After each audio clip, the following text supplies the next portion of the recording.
Jezusi, i ringjalluri, që shlyen mëkatet e botës, lum ata që janë të thirrur për gosinë e Qëngjit, o Zot. Besimtarët katolik kremtuan Pashkën me thirrjen Krishti u ngjall.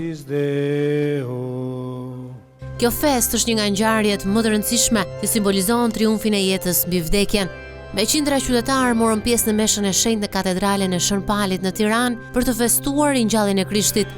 Ata ndezën qirinj për shpirtin e Jezu Krishtit, që mori përsipër të sakrifikohej në emër të mëkatarëve, si akti më sublim i dashurisë dhe faljes absolute.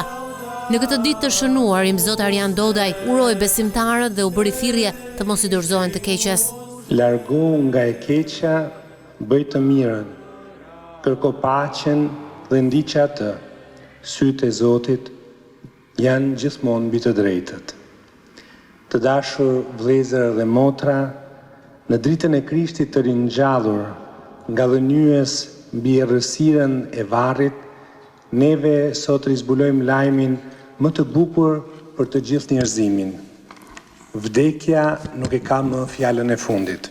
Vendi ynë nuk duhet të presë që e drejta apo e ardhmja do të na vi nga jashtë. Të është thelbësore të mos dorëzohemi përballë së keqes, por të mbjellim shpresë konkrete.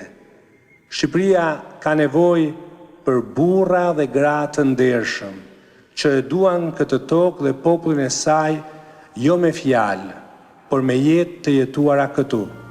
Besimtarët që ndoqën meshën tradicionale ndanë urimet me njëri tjetrin për më shumë mbarësi në familjet e tyre.